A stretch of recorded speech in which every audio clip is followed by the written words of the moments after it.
আসসালামু আলাইকুম। আইএলটিএস লাগবে কিনা নিউজিল্যান্ডে অ্যাপ্লাই করার জন্য, অথবা হায়ার এডুকেশন লাগবে কিনা, এই প্রশ্নটা আমার কাছে মানে অসংখ্য আসে। এটা মেসেজও করে অনেকেই, ফেসবুক বা ইউটিউবে ভিডিওর নিচেও অনেকে কমেন্ট করেন। তো এই বিষয়টা আমি আজকে আপনাদেরকে ক্লিয়ার করব। তো এটা আমি আমার নিজের মন গড়া কোনো কথা বলবো না, আমি সরাসরি নিউজিল্যান্ডের যে ওয়েবসাইট আছে সেখানে চলে যাব। তো এখানে দেখুন একটা ওয়েবসাইট, নিউজিল্যান্ডের একদম অফিসিয়াল ওয়েবসাইট, এটা হলো immigration.gov.nz, মানে নিউজিল্যান্ড, ঠিক আছে। এটার মধ্যে আমরা একেবারে অ্যাক্রেডিটেড এমপ্লয়ার ভিসা, অর্থাৎ একদম ভিসার আমরা যে পোর্টটা আছে সেটাতে চলে আসছি।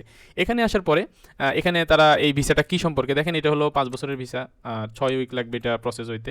তারপরে এটা রেসিডেন্স অপশন এটাতে আছে, হ্যাঁ। তো এটাতে আপনারা যদি অ্যাপ্লাই করেন তাহলে আপনার আইএলটিএস লাগবে কিনা, অথবা ইংলিশ ল্যাঙ্গুয়েজ টেস্ট অন্য যা আছে এগুলো লাগবে কিনা, তো এটা আমরা এখান থেকে জানবো। তাহলে একদম অথেন্টিক সব জানাটা হবে, হ্যাঁ। আসেন আমরা একটু নিচে দেখি। প্রথমেই তারা বলে দিচ্ছে যে টু অ্যাপ্লাই ইউ মাস্ট, মানে এই আপনি অ্যাপ্লাই করতে হলে কী লাগবে এখানে তারা বলে দিচ্ছে you can speak and understand English. আপনাকে দেখাইতে হবে যে আপনি ইংরেজি জানেন এবং বুঝেন। ইফ ইউ জব লেভেল, আপনার জব লেভেলটা যদি হয় 4 থেকে 5, 4 থেকে 4 অথবা 5 যদি হয় তাহলে আপনার ইংলিশটা জানতে হবে। বাট এখানে তারা একদম ডিটেলস বলে নাই, ডিটেলসটা একটু নিচে বলছে। আমরা একটু নিচে যাই, নিচে গিয়ে আপনাদেরকে ডিটেলসটা একদম জানাই দিই, হ্যাঁ। আমরা একদম নিচে গেলাম, নিচে গিয়ে দেখেন এখানে তারা আলাদা একটা প্যারাই রাখছে যে ইংলিশ ল্যাঙ্গুয়েজ, আপনার ইংলিশ ল্যাঙ্গুয়েজ লাগবে কিনা। এখানে তারা বলে দিছে if you job level skill level is 4 or 5, আপনার 4 or 5 জব যদি হয় তাহলে আপনাকে অবশ্যই ইংরেজি জানতে হবে। আবার তারা আরেকটা কথা বলে দিচ্ছে, দুটা মাধ্যম আছে যে ইংলিশটা মানে জানার, বা তারা যে আপনি ইংলিশ জানেন এটা বোঝানোর দুটা মাধ্যম আছে। এক হলো আপনার সিটিজেনশিপ, মানে আপনি আপনার যদি সিটিজেনশিপ হয় কোনো ইংলিশ ল্যাঙ্গুয়েজ দেশের, তাহলে এটা আর কিছুই লাগবে না। আরেকটা কথা বলি, যেমন আপনি বাংলাদেশের নাগরিক কিন্তু আপনি একই সাথে অস্ট্রেলিয়ান নাগরিক, আপনি একই সাথে ইংল্যান্ডের নাগরিক, তাহলে কিন্তু আপনার আবার ইংলিশ ল্যাঙ্গুয়েজ টেস্ট লাগবে না, ঠিক আছে। আর যদি আপনি বাংলাদেশের নাগরিক হন, অথবা যেমন বাংলাদেশ, ইন্ডিয়া, পাকিস্তান, অর্থাৎ যেখানে ইংরেজি মানে তাদের মাদার টাং না, তাদের লাগবে কিভাবে। আর সেকেন্ডটা হলো ইংলিশ ল্যাঙ্গুয়েজ টেস্ট, এই ল্যাঙ্গুয়েজ টেস্টের মাধ্যমে তারা এই প্রুভ করবে যে তাদের ইংলিশটা ভালো, হ্যাঁ। আর এইটারও আরেকটা পদ্ধতি আছে, বা এটারও জানার একটা মাধ্যম আছে, সেটা হলো প্রথম হচ্ছে meet the minimum score we set, মানে তারা যে সেট করে দিবে তার মিনিমাম স্কোরটা আপনাকে মিট করতে হবে। যেমন তারা যদি বলে যে তাদের যে জব লেভেল আছে, যেমন আপনি অ্যাপ্লাই করবেন কোথাও অ্যাকাউন্টেন্ট হিসাবে, তো অ্যাকাউন্টেন্টের জন্য জব লেভেল সাপোজ তারা চাচ্ছে যে 6, মানে আইএলটিএস 6 স্কোর চাচ্ছে, তাহলে আপনার অবশ্যই 6 লাগবে। আপনি মনে করেন না কোনো অ্যাপ্লাই করতেছেন, অথবা আপনার কি বলে কোনো সাপ্লাই চেইন ম্যানেজমেন্টে বা পারচেজে আমরা যেটা বলি, তো পারচেজে তার জন্য হয়তো তারা চাইলো যে 6.5, তাহলে আপনাকে 6.5 লাগবে। অর্থাৎ তারা যেটা সেট করে দিবে সেটাই আপনার লাগবে, আর এই সেটটা করবে কোম্পানি, ঠিক আছে, আপনি না, বা নিউজিল্যান্ডের যে গভর্নমেন্ট সেটা না, তারা সরাসরি নিউজিল্যান্ডের যে কোম্পানি সে সেট করবে।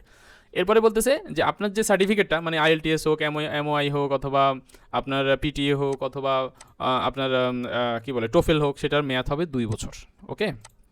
কিন্তু পরবর্তীতে আরেকটা কথা বলে দিছে, এটা একটু আশাব্যঞ্জক, সেটা হলো if you job skill level is 1 to 3, মানে আপনার জব স্কিল লেভেলটা যদি 1 থেকে 3 হয়, দেখেন এখানে বলতেছি you do not need to show you can speak or understand English, আপনাকে ইংলিশ যে টেস্টটা সেটা দিতে হবে না, মানে আপনাকে এটা শো করতে হবে না যে আপনি স্পিক করতে, মানে কথা বলতে পারেন এবং ইংরেজি বুঝতে পারেন।